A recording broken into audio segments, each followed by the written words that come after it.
نحمدہ و نصلی علی رسولہ الکریم، اما بعد، فاعوذ باللہ من الشیطان الرجیم، بسم اللہ الرحمن الرحیم۔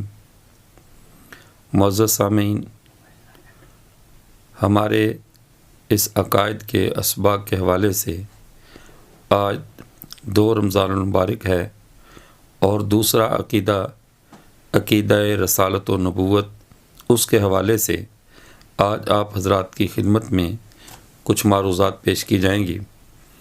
عقیدہ نبوت اور رسالت کیا ہے؟ نبی کون ہوتا ہے؟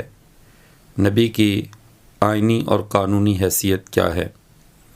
نبی کے بارے میں یہ ایک تعریف ذہن میں رکھیے کہ ہوا انسان بعثہ اللہ لتبلیغ الاحکام الشرعیتی، کہ وہ ایسا انسان ہوتا ہے جسے اللہ تعالیٰ احکام شریعت کی تبلیغ کے لیے مبعوث فرماتے ہیں۔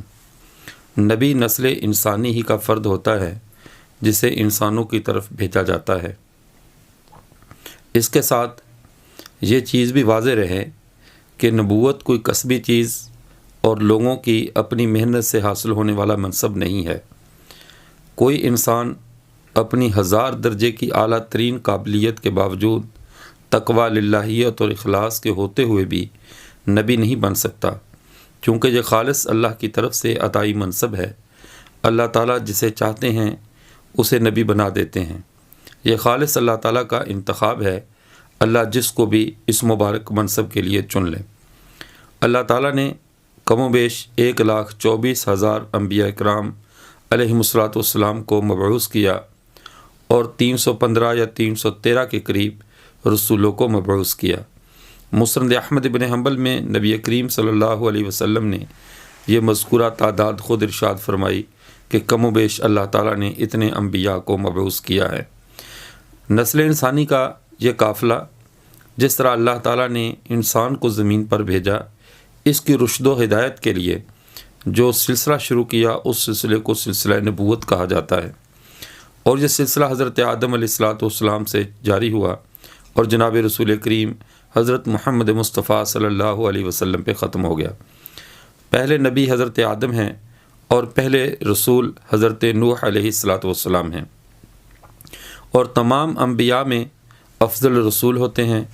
رسولوں میں پھر افضل ترین 5 رسول ہیں جنہیں اولو العزم من الرسل کہا جاتا ہے۔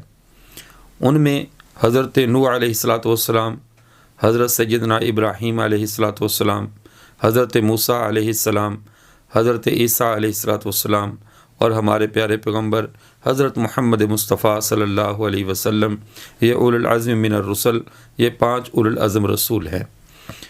اب یہاں پہ تمام نبی اور رسول جن کو جس قبیلے کی طرف بھی ان کو مبعوث کیا جائے، وہ نبی اپنی قوم اور اپنے قبیلے میں علم کے اعتبار سے بھی سب سے ممتاز ہوتا ہے، اور ظاہری وجاہت اور حسن کے اعتبار سے بھی اپنی پوری قوم اور قبیلے میں سب سے ممتاز ہوتا ہے۔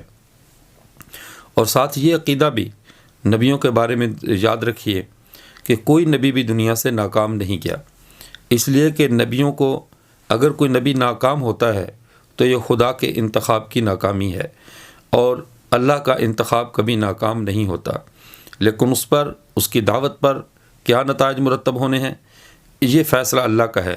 اگر ایک آدمی بھی نبی پر ایمان نہیں لایا تو تب بھی وہ نبی دنیا سے کامیاب ہی گیا ہے۔ اور یہاں پہ یہ بھی ذہن میں رہے، تمام انبیاء کا دین ایک ہی ہے، دین اسلام، البتہ ان کی شریعتیں جدا جدا ہیں۔ ہر نبی کی شریعت میں احکامات بدلتے رہے ہیں، اور یہ احکامات کی تبدیلی کا سفر جناب رسول کریم صلی اللہ علیہ وسلم تک جاری رہا، حتیٰ کہ اللہ نے اپنا آخری قانون اور آخری دین نسل انسانی کو عطا فرما دیا۔ اس کے ساتھ ہی یہ چیز بھی واضح رہے کہ نبیوں کی تکذیب کرنا، ایک نبی کی تکذیب کرنے والا بھی کافر ہی شمار ہوتا ہے، اس لیے کہ ایمان لانے کے لیے سب نبیوں پر ایمان لانا ضروری ہے، اور کافر ہونے کے لیے کسی ایک کا بھی آدمی انکار کر دے تو سب نبیوں کا انکار کرنے والا شمار ہوتا ہے۔ ایک کا انکار گویا کہ سب کا انکار ہے، اس لیے ایمان لانے کے لیے ضروری ہے کہ جتنے بھی انبیاء کرام علیہم الصلوۃ والسلام دنیا میں تشریف لائے ہیں سب پر بلا تفریق ایمان لایا جائے کہ وہ سب جو برحق جن کو اللہ کی طرف سے مبعوث کیا گیا، اور جو خود اپنی مرضی اور اپنی محنت سے جن کا دعویٰ ہے کہ ہم نبی بنے ہیں ان میں سے کسی پر بھی ایمان نہ لایا جائے، اس لیے کہ خود نبی کریم صلی اللہ علیہ وسلم نے ارشاد فرمایا تھا کہ میرے بعد جھوٹے کذاب اور دجال قسم کے لوگ آئیں گے، لیکن میں آخری نبی ہوں، میرے بعد کوئی نبی نہیں ہے۔ اس کے بحث انشاءاللہ عقیدہ ختم نبوت میں آئے گی۔ تو یہ بات انبیاء علیہ السلام کے بارے میں کہ سب نبیوں سے پھر افضل ہمارے پیارے پیغمبر حضرت محمد صلی اللہ علیہ وسلم ہیں۔ آپ صلی اللہ علیہ وسلم کی افضلیت جو ہے وہ تمام انبیاء پر بڑھ کر ہے۔ آپ امام الانبیاء ہیں، سب نبیوں نے آپ کے پیچھے نماز پڑھی ہے اور آپ کو اپنا امام اور قائد تسلیم کیا ہے۔ اس لیے یہ عقیدہ رکھنا تمام نبی برحق ہیں، اور دوسری بات یہ بھی کہ سب انبیاء معصوم ہیں، نبیوں سے گناہ نہیں ہوتا، کوئی نبی کبیرہ گناہ کا مرتکب نہیں ہوتا۔ ہاں بسا اوقات ایسا ہوتا ہے کہ نبی اپنے اجتہاد سے اور صحابہ کی رائے اور مشورے سے کسی دنیاوی امر کے بارے میں فیصلہ کرتا ہے، لیکن بسا اوقات ان کے فیصلے کے نسبت دوسرا فیصلہ زیادہ بہتر ہوتا ہے۔ لیکن نبی سے اجتہادی غلطی کا ہو جانا یہ ممکن ہے، لیکن اللہ تعالیٰ نبی کو اجتہادی غلطی پر قائم نہیں رہنے دیتے اور اس غلطی کی اصلاح فرما دیتے ہیں اور اس غلطی کی درستگی ہو جاتی ہے۔ البتہ کبائر کبیرہ گناہ یہ نبیوں سے ناممکن ہے۔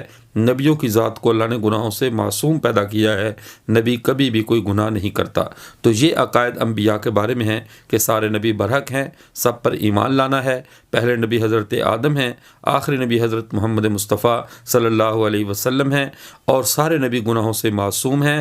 نبوت اللہ کا عطائی منصب ہے، یہ کوئی آدمی اپنی محنت سے نبی نہیں بنتا۔ تو انبیاء کے بارے میں یہ مختصر سے عقائد ہیں جن کا ہمیں یاد رکھنا ضروری ہے۔ وآخر دعوانا الحمدللہ رب العالمین۔